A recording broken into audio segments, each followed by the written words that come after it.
ಅಪ್ಪ ನಂಗ ಅನ್ಸುತ್ತೆ ಈ ಡಿವಾರ್ಮಿಂಗ್ ಬಗ್ಗೆ ಇಂಪಾರ್ಟೆನ್ಸ್ ಏನಿದೆ ಅಂತ ಹೇಳೋದು ಇಂಪಾರ್ಟೆಂಟ್ ಅಂತ. ಹೌದು. ಯಾಕೆ ಅಂತಂದ್ರೆ ಈ ಜಂತುಗಳು ಜಾಸ್ತಿ ಆದಾಗ ಅವುಗಳ ಬೆಳವಣಿಗೆ ಮತ್ತಿರ್ಗ ಅವುಗಳಿಗೆ ಯಾವ ರೀತಿಯ ಶಕ್ತಿನೂ ಅವಕ್ಕೆ ಸಿಗೋದಿಲ್ಲ. ಹಂಗಾಗಿ ಡಿವಾರ್ಮಿಂಗ್ ಮಾಡ್ಬೇಕು ನಾವು. ಓಕೆ, ಆಯುರ್ವೇದದಲ್ಲಿ ಡಿವಾರ್ಮಿಂಗ್ ಮಾಡ್ಕೋತೀವಿ ಅಂದ್ರೆ ಕರುಗಳಲ್ಲಿ ಯಾವ ರೀತಿ ಮಾಡ್ಕೋಬೇಕು? ಆಯುರ್ವೇದಿಕ್ ಅಂತಂದ್ರೆ ಬೇವಿನ ಎಣ್ಣೆ, ಇಂಗು, ಉಪ್ಪು ಇವನ್ನೆಲ್ಲ ನಾವು ದಿನನಿತ್ಯ ನಮ್ಮ ಮನೆಯಲ್ಲಿ ಸಿಗುವಂತ ಪದಾರ್ಥಗಳು, ಇವನ್ನೇ ನಾವು ಡಿವಾರ್ಮಿಂಗ್ ಉಪಯೋಗಿಸಬಹುದು.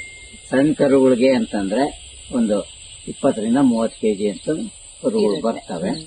ಅಂತವಕ್ಕೆ ಒಂದು 3 ರಿಂದ 4 ml ಅಷ್ಟು ಬೇವಿನ ಎಣ್ಣೆ ಹಾಕ್ಬೋದು.